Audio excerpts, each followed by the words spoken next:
जय हिंद साथियों। आज हम जनरल साइंस के कुछ महत्वपूर्ण प्रश्न बताएंगे जो आगामी परीक्षाओं के लिए बहुत महत्वपूर्ण है। साथियों, डेली आप मॉर्निंग में सुबह अपना टारगेट फिक्स करिए कि आज हमें इतना पढ़ना है और सारा दिन उस पर फोकस करिए। ठीक है दोस्तों, आप जितना ज़्यादा रिवीजन प्रैक्टिस करेंगे उतने ज़्यादा आपको नियम तरीके फार्मूले याद होंगे। ठीक है दोस्तों, इसलिए हम कहते हैं कर दिखाओ कुछ ऐसा कि सब करना चाहे आप जैसा। ठीक है, तो अब देखिएगा पहला क्वेश्चन कह रहा है न्यूटन का द्रव्यमान कितना होता है। तो ये होता है दोस्तों, न्यूटन का द्रव्यमान 1.675 × 10⁻⁻24 ग्राम होता है ये। अगर इसको किलोग्राम में बदला जाए, किलोग्राम में पूछा, तो 1.675 × 10⁻⁻27 kg किलोग्राम होता है। तो न्यूटन का द्रव्यमान कितना होता है? 1.675 × 10⁻⁻24। और यह ग्राम में, अगर किलोग्राम में पूछे तो 1.675 × 10⁻⁻27 kg होता है, ध्यान रखना। अगर AMU में पूछे तो 1.00867 होता है। ए का मतलब एटॉमिक, एम का मतलब मास, यू का मतलब यूनिट। तो ये हो जाएगा एटॉमिक मास यूनिट। ठीक है दोस्तों। अगला, इलेक्ट्रॉन का आवेश। इलेक्ट्रॉन का आवेश ऋणात्मक होता है, ध्यान रखना, ये ऋण का साइन है। तो 1.6 × 10⁻⁻19 कूलाम होता है, ध्यान रखना। इलेक्ट्रॉन का आवेश कितना होता है? एक दशमलव माइ सॉरी माइनस 1.6 × 10⁻⁻19 कूलाम। अब प्रोटॉन का आवेश कितना होता है? तो ये प्रोटॉन का आवेश धनात्मक होता है, इलेक्ट्रॉन का आवेश हमेशा ऋणात्मक होता है, ध्यान रखना। तो 1.6 × 10⁻⁻19 कूलाम होता है। ठीक है, कितना होता है प्रोटॉन का आवेश? 1.6 × 10⁻⁻19 कूलाम। इलेक्ट्रॉन में ऋण लगा रहेगा, प्रोटॉन में धनात्मक, ध्यान रखना।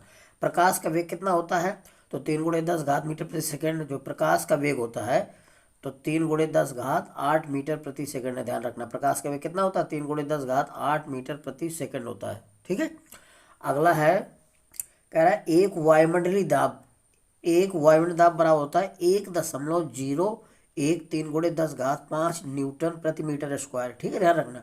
एक ATMA लिखा है ये। ठीक है दोस्तों, ध्यान रखना। तो इसका एक वायुमंडलीय दाब बराबर कितना होता है? 1.013 × 10⁻5 न्यूटन प्रति मीटर स्क्वायर होता है। ठीक है, इसके बाद अब क्या है आपका? एक न्यूटन, ध्यान रखना, एक न्यूटन बराबर होता है 10⁻5 डायन होता है, DYNE डायन।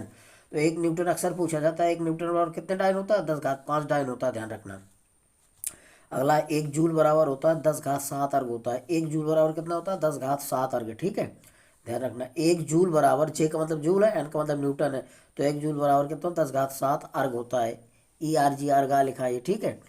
अगला है, एक अश्वशक्ति बराबर क्या होता है? HP। HP का मतलब हॉर्स पावर, P में पावर होता है, HP इसको पढ़ा जाता है। तो एक अश्वशक्ति बराबर 746 वाट होता है। एक अश्वशक्ति बराबर कितना होता है? 746 वाट होता है। अब एक बार बराबर होता है दोस्तों 1 × 10⁻5 पास्कल। एक बार बराबर कितना होता है? 1 × 10⁻5 पास्कल। तो 1 × 10⁻5, PA का मतलब होता है पास्कल। ठीक है, ये ध्यान रखिएगा। अब अगला है, एक प्रकाश वर्ष बराबर होता है 9.46 × 10⁻15 मीटर, बराबर लगभग होता है 10⁻16 मीटर के, ध्यान रखना। एक प्रकाश वर्ष बराबर, तो एक प्रकाश वर्ष होता क्या है? निर्वात में प्रकाश द्वारा एक वर्ष में चली गई दूरी को प्रकाश वर्ष कहते हैं। दोस्तों, ये प्रकाश वर्ष दूरी की मात्रा है, ध्यान रखना। तो एक प्रकाश वर्ष बराबर कितना होता है? 9.46 × 10⁻15 मीटर होता है, लगभग 10⁻16 मीटर। अगला है, एक माइक्रोन। माइक्रोन को म्यू से प्रदर्शित किया, म्यू को साइन है, ध्यान रखना। एक माइक्रोन बराबर 10⁻6 मीटर होता है, कई बार पूछा गया दोस्तों। अगला, एक नैनोमीटर बराबर होता है नैनो, एक NM मीटर लिखा है ये। एक N का मतलब नैनो, M से मतलब मीटर होता है। तो एक नैनोमीटर बराबर 10⁻9 मीटर होता है, ध्यान रखना।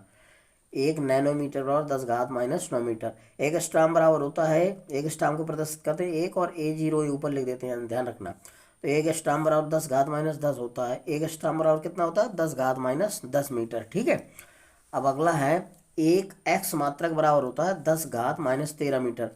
एक एक्स मात्रक बराबर होता है 10⁻13 मीटर। ठीक है, एक फर्मी बराबर होता है, एक ये लिखा है आपका मतलब फर्मी है, तो एक फर्मी बराबर 10⁻15 मीटर होता है, ध्यान रखना। एक फर्मी बराबर 10⁻15 मीटर होता है। ठीक है, एक खगोलीय मात्रक, एक खगोलीय मात्रक बराबर होता है 1.496 × 10⁻11 मीटर होता है। एक खगोलीय मात्रक बराबर का होता है, इसको AU से प्रदर्शित करते हैं, 1.496 × 10⁻11 मीटर होता है, ध्यान रखिएगा।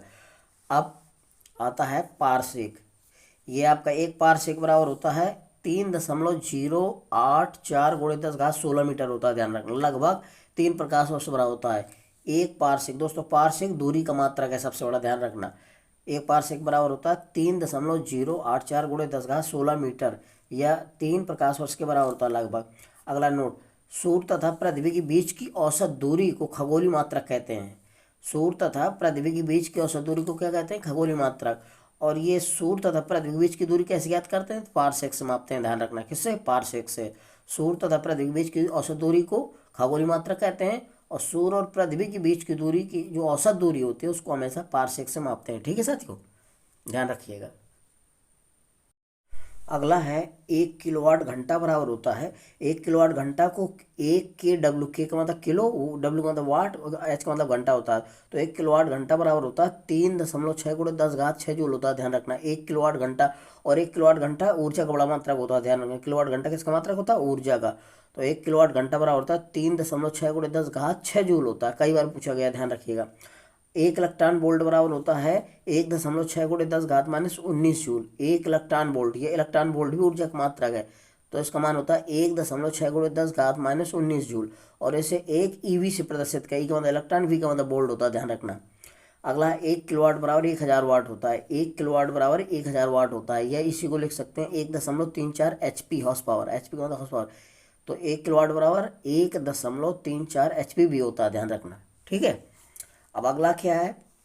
समान व्यक्ति की सामर्थ्य 0.05 सेकंड से 0.1 HP होती है, ध्यान रखना।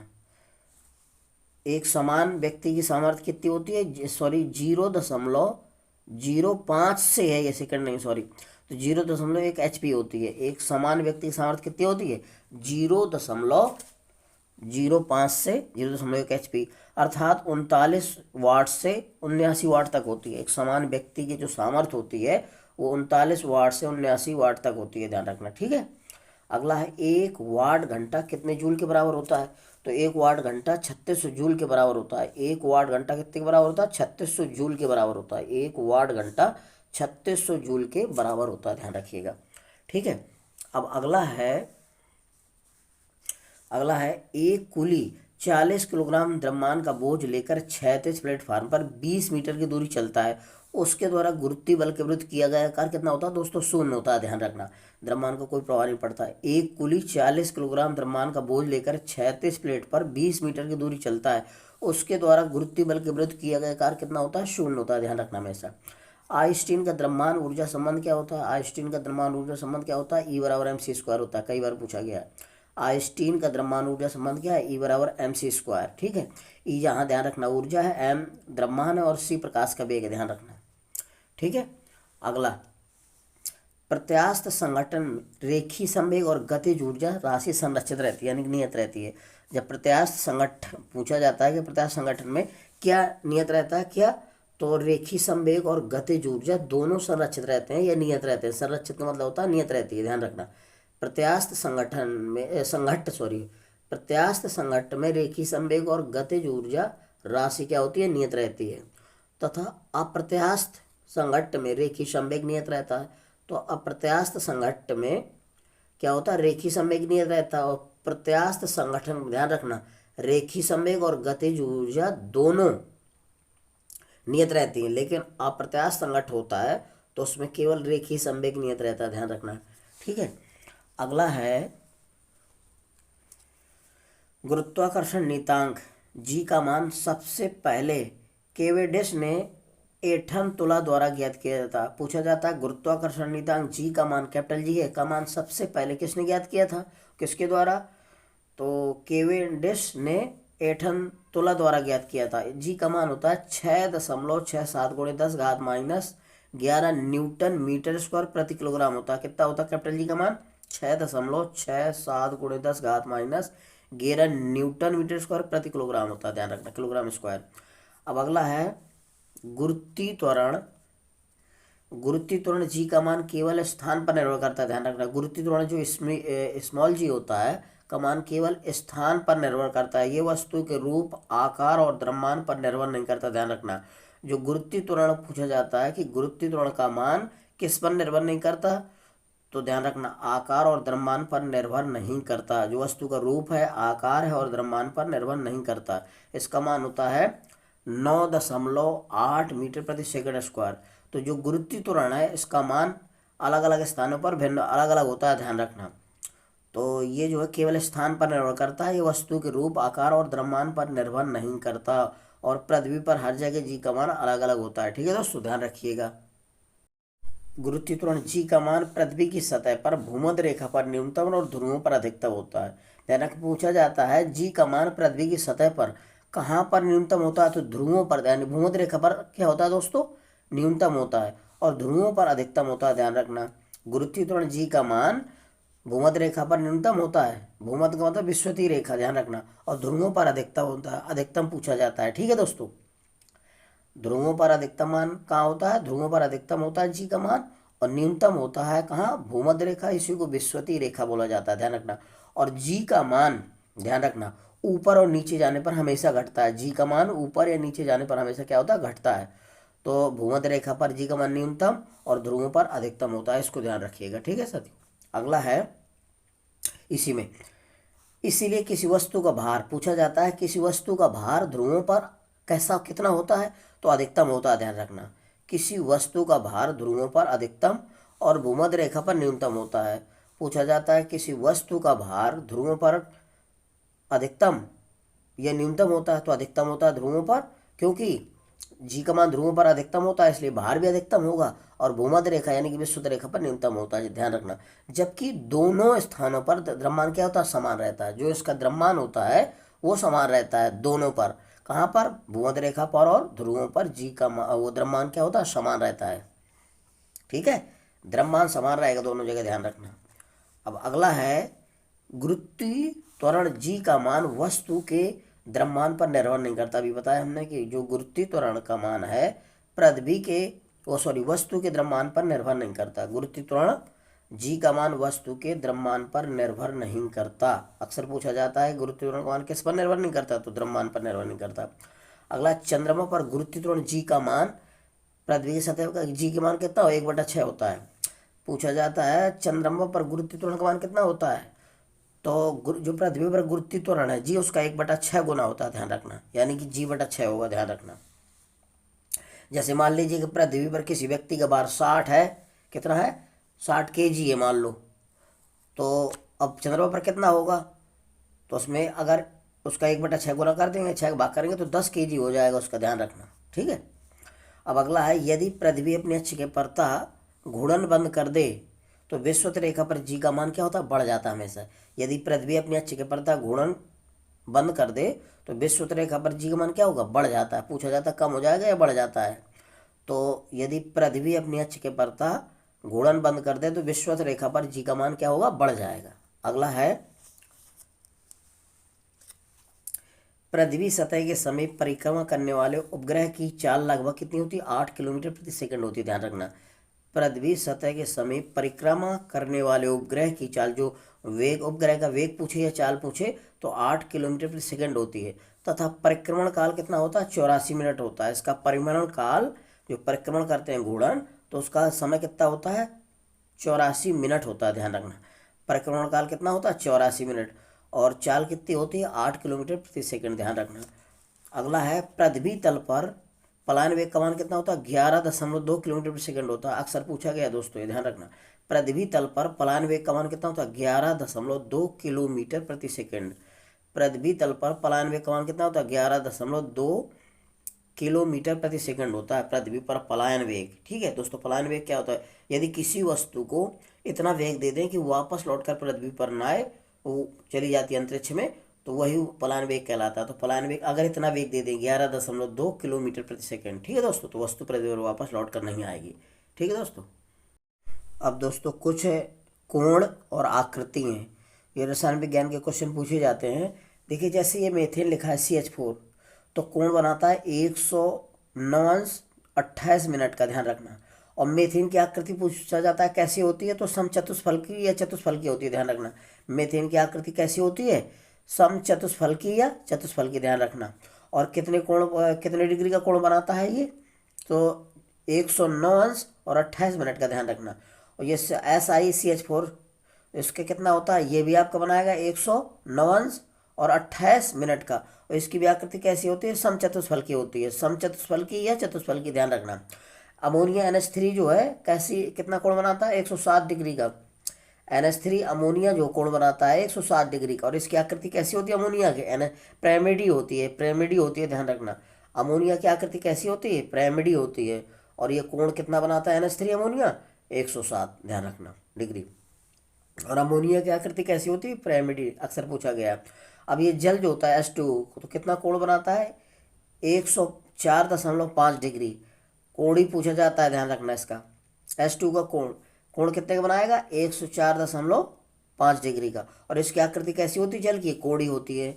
जल की आकृति पूछा जाएगा H2, जल का सूत्र क्या होता है H2O। तो ये कोण बनाता है 104.5 डिग्री। और इसकी आकृति कैसी होती है, जल के H2 की, कोड़ी होती है, ध्यान रखना। अब O3 का मतलब ओजोन है दोस्तों, ये क्या है, ओजोन, O3। तो ओजोन का सूत्र होता है O3। तो अब ये ध्यान रखना, ये इसकी आकृति कैसी होती है, पूछा जाता है अक्सर दोस्तों, कोड़ी पूछा जाता है। तो ओजोन और जल की दोनों की आकृति कैसी होती है, कोड़ी, ध्यान रखना। अगला है SO2 सल्फर डाइऑक्साइड।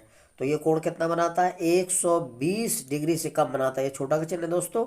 और इसकी आकृति भी कोड़ी होती है, ध्यान रखना। सल्फर डाइऑक्साइड की आकृति कैसी होती है, कोड़ी होती है। और ये 120 डिग्री से कम कोण बनाता है। सल्फर ट्राइऑक्साइड SO3 ये 120 का कोण बनाता है, 120 डिग्री का, ध्यान रखना। SO3 सल्फर ट्राइऑक्साइड, तो इसका कोण बनाता है कितना, 120। और आकृति कैसी होती है, समतल त्रिकोणी होती है इसकी। सल्फर ट्राइऑक्साइड SO3 की आकृति कैसी होती है, समतल त्रिकोणी होती है। कैसी, समतल त्रिकोणी, ध्यान रखना। और ये CCl4 कार्बन टेट्राक्लोराइड है ये, तो ये इसकी आकृति होती है चतुष्फलकी, ध्यान रखना, ठीक है। CCl4 कार्बन टेट्राक्लोराइड की आकृति कैसी होती है, चतुष्फलकी होती है, ध्यान रखना। या तो लिखा होगा समचतुष्फलकी या चतुष्फलकी, ध्यान रखना। अब CHCl3 ये है, क्लोरोफार्म का सूत्र है। CHCl3 किसका सूत्र है, क्लोरोफार्म का। इसकी आकृति भी कैसी होती है, चतुष्फलकी, ध्यान रखना, ठीक है। अब अगला है C6H6, ये बेंजीन है, बेंजीन की आकृति षटकोणी होती है। कैसी आकृति होती है, C6H6 की आकृति होती है षटकोणी, ध्यान रखना। षटकोणी या इसी को षट या षटकोणी बोला जाता है, ध्यान रखना। षटकोणी आकृति C6H6, ध्यान रखिएगा, ठीक है। अगला है BF3, ठीक है, बोरॉन फ्लोराइड। तो इसका कोण होता है 120 डिग्री का बनाता है। और इसकी आकृति कैसी होती है, BF3 की, समतल त्रिकोणी होती है। कैसी, समतल त्रिकोणी। BF3 की कोण होता है 120 डिग्री का। और आकृति कैसी होती है, समतल त्रिकोणी होती है, ध्यान रखना। अब PCl5 फास्फोरस पेंटाक्लोराइड, PCl5 की कोण कौन कौन से होते हैं, तो 120 बनाता है, कहीं 90 बनाता है, और कभी 180 अंश बनाता है, ठीक है दोस्तों। तो 120, 90 डिग्री और 180 अंश, ध्यान रखना। और इसकी आकृति कैसी होती है, त्रिकोणी द्विपिरामिडी होती है। PCl5 की आकृति कैसी होती है, त्रिकोणी द्विपिरामिडी, ध्यान रखना। और CO2 तो ये एक रेखीय आकृति देता है। कार्बन डाइऑक्साइड CO2 कैसी होती है, रेखीय आकृति और 180 अंश का कोण बनाता है, ध्यान रखना। CO2 तो 180 अंश और रेखीय आकृति होती है इसकी, ध्यान रखना। अब अगला है sp संकरण का कोण कितना होता है, 180 अंश होता है। और पूछा जाता है sp संकरण कितना कोण डिग्री बनाता है, तो 180 अंश का। और आकृति कैसी होती है, रेखीय होती है sp संकरण की, ध्यान रखना। कोण बनाता है 180 अंश और रेखीय आकृति होती है sp संकरण। अब sp² संकरण का कोण कितना होता है, 120, ध्यान रखना। sp² संकरण का कोण कितना होता है, 120। और आकृति कैसी होती है, समतल त्रिकोणी। sp² की आकृति कैसी होती है, समतल त्रिकोणी, ध्यान रखना। अगला है sp3 संकरण का कोण कितना होता है, 109 अंश और 28 मिनट, ध्यान रखना। sp3 संकरण का कोण कितना होता है, 109 अंश और 28 मिनट। और आकृति कैसी होती है, समचतुष्फलकी होती है। कैसी होती है, समचतुष्फलकी, ध्यान रखना, समचतुष्फलकी। अगला है note, BF3 SnCl2 ACl3 Lewis अम्ल, ध्यान रखना। BF3 SnCl2 AlCl3 लुईस अम्ल। अगला है आओगाद्रो, ध्यान रखिएगा। एवोगेड्रो या इसी को आओगाद्रो बोला जाता है का मान, संख्या का मान होता है 6.022 गुणे 10⁻23 अणु, ध्यान रखना। आओगाद्रो संख्या या एवोगेड्रो कहते हैं इसी को, इसका मान होता है 6.022 गुणे 10⁻23 अणु, ठीक है दोस्तों। पूछा गया है कई बार, 6.022 गुणे 10⁻23 अणु होता है। इलेक्ट्रॉन का द्रव्यमान अभी कितना होता है, 9.1 गुणे 10⁻−28 ग्राम, 9.1 गुणे 10 घात 28 ग्राम, या इसी को बोला जाता है 9.1 गुणे 10 घात -31 kg है दोस्तों। ये ग्राम में है, जी का मतलब ग्राम और kg का मतलब किलोग्राम होता है। तो किलोग्राम में पूछा जाए तो 9.1 गुणे 10 घात -31 किलोग्राम, और ग्राम में पूछा जाए तो 9.1 गुणे 10 घात -28 ग्राम, ध्यान रखना। या AMU में पूछा जाए तो 0.00003 है और 55, 0.00055। AMU, ए का मतलब होता है एटॉमिक, एम का मतलब मास द्रव्यमान, और यू का मतलब यूनिट होता है, यानी कि एटॉमिक मास यूनिट में पूछा जाए तो इतना आ जाएगा। ठीक है दोस्तों, ध्यान रखिएगा।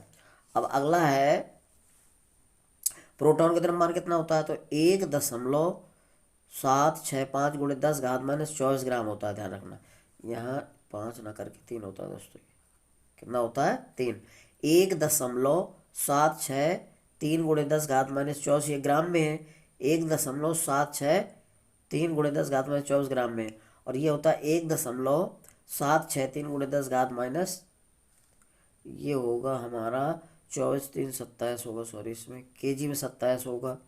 तो 1.763 गुणे 10 घात -27 kg किलोग्राम में, क्योंकि दोस्तों 1 किलोग्राम में 1000 होता है, तो 10 घात -3 होता है, तो ऊपर जाएगा तो माइनस का हो जाएगा, तो 24×3 = 27 होगा। तो अगर किलोग्राम में पूछा जाए तो 1.76 गुणे, ओ सॉरी 1.763 गुणे 10 घात -27 kg। ठीक है, और ग्राम में पूछा जाए तो 1.763 गुणे 10 घात -24 है। अब अगर AMU में पूछा जाता है तो 1.00728 AMU होता है, ध्यान रखना। 1.00728 AMU। ठीक है दोस्तों। दोस्तों यदि मेरा वीडियो आपको अच्छा लग रहा है तो मेरे वीडियो को लाइक और सब्सक्राइब करिए। जय हिंद साथी।